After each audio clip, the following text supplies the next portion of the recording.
I encourage you to really start paying attention now.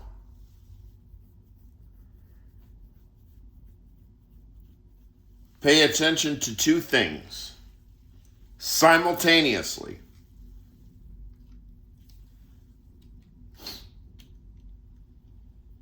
And I'm going to try to give you a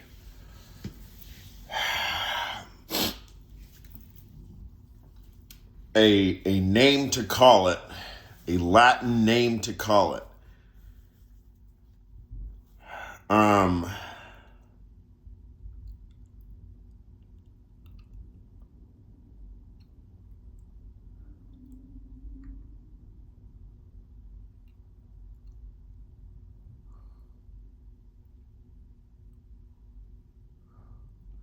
Subspecie rationis. It's a stab in the dark. SUB space SPECIE space RATIONIS.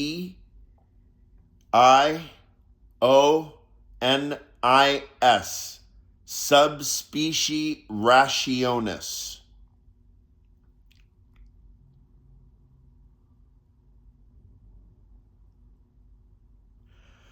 Could be subspecie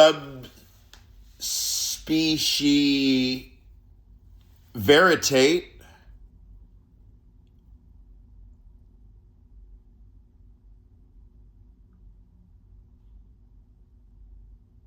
Subspecie logicis. Subspecie phenomenologicis.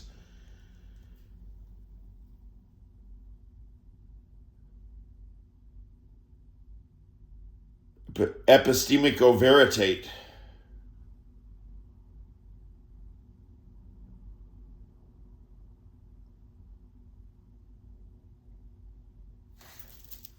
Two things.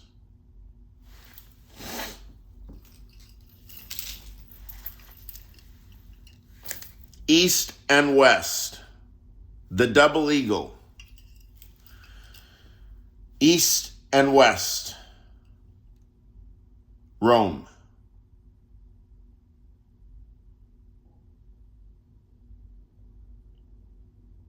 It's not the directions that I'm pointing to. I'm interested in the doubling. The so-called double effect.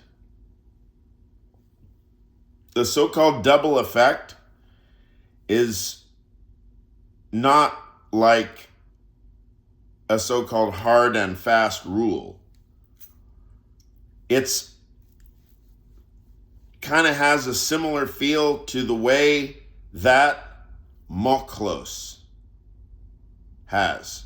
Moklos in the Odyssey can have like at least three meanings. It's a wedge, and it's a lever, and it's also a fulcrum.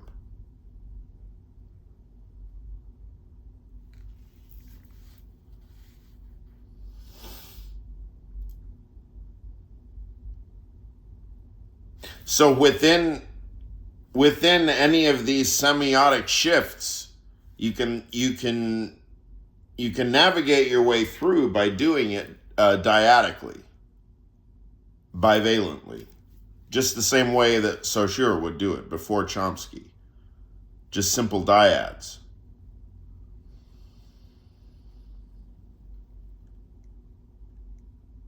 Don't fall into some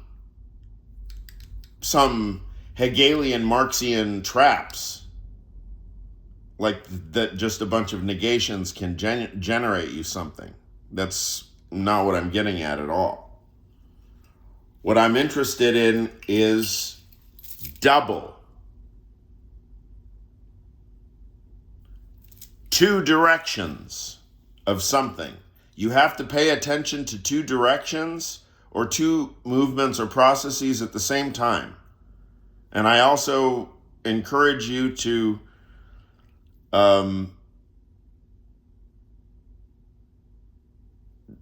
try and think of it analytically, because I don't want to confuse the issue with my own grandiosity.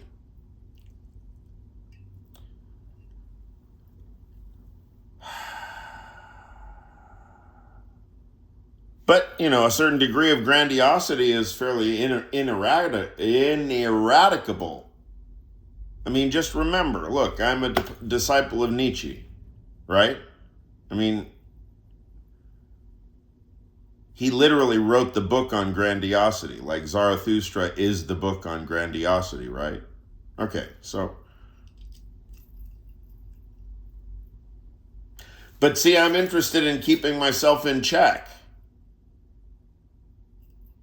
In fact, at every turn, I take great care to project forward some turns down the line to anticipate how I'm going to keep myself in check. For example, it's a big puzzle of mine. Let's suppose that somehow women just start throwing pussy at me. Right?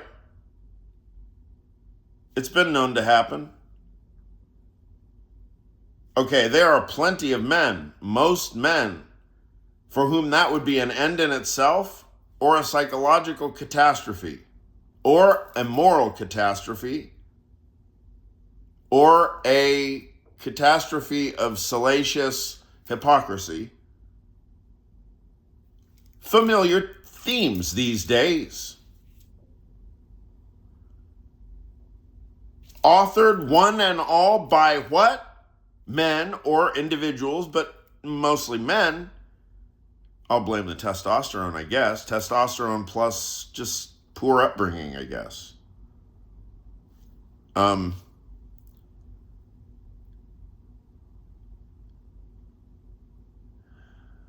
Did I lose my train of thought? What the fuck was I talking about? My theory of the universe.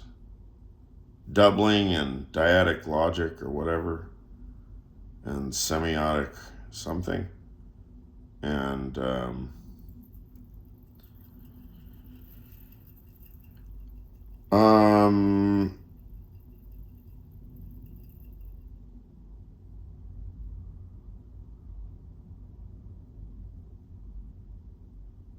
thinking that sex is shameful, an object of shame, that really, people still get a lot of mileage out of that one, and it for the life of me, I don't understand, because for as just so long as sex can be shameful, then you can blackmail somebody, you can manipulate them, you can make them submit to you in undignified ways.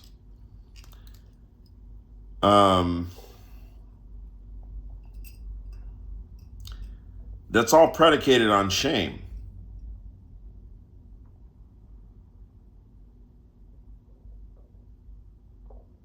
So it's like fear of shame. Like if you notice, somebody who's completely illiterate, just retarded, stupid, right? Who thinks they're a hotshot intellectually, they'll really defend themselves, right? Go find a philosopher, though, that will defend themselves. No, we just think it's interesting, like, we just learn from whatever your argument is. If you want to destroy our argument, be my guest. It's like completely uninteresting to me. For every argument of mine that you can fucking annihilate, like, I've annihilated that same argument 1,000 times myself. So, what's your point? No matter how good your zinger of a knockdown argument is, it can never make up for not knowing enough. If you haven't been spending the last 40 years of your life learning with every ounce of your being from every fucking sentence that you encounter, every fucking thought that you encounter, If you haven't been doing that actively, what's going on right now is that the entire configuration of my cerebral cortex and temporal lobe and all of that shit, I mean, it's like finely marbled, like Wagyu beef or something.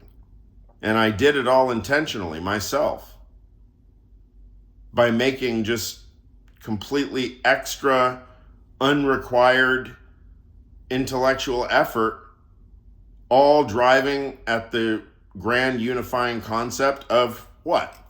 Some grand unifying thematic logical rule, right? That everything follows from. Is it possible? What if it's possible? If it were true right now, then what would have to be true for me to be able to explain how it is that all the states of affairs that I know of right now would follow from that rule?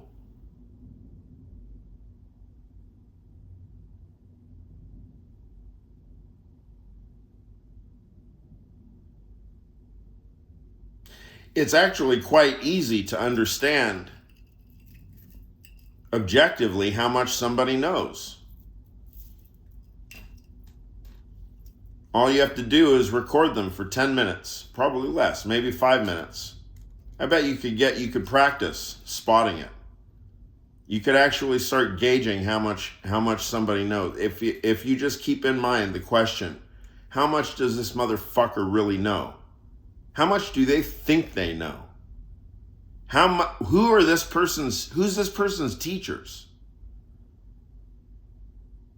What were their teachers' best arguments?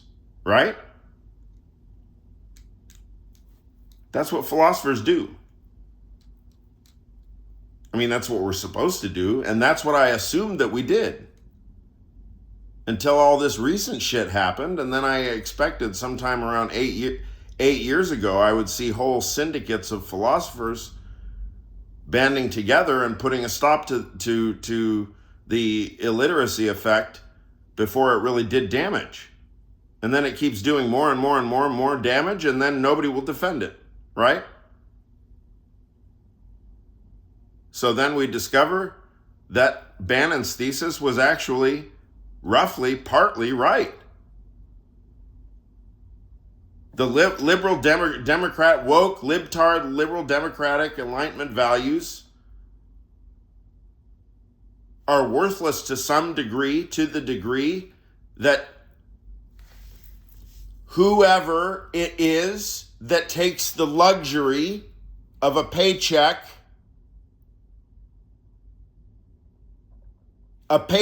paid for by blood and struggle of American patriots,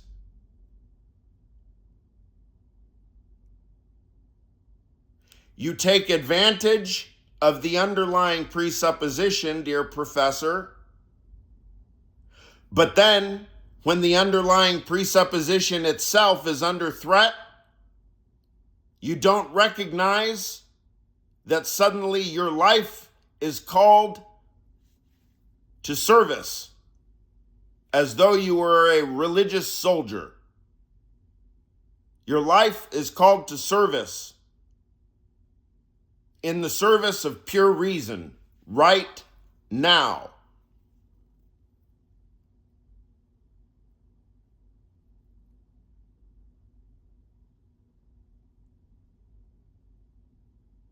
Αυτό είναι παρησία. Παρησία.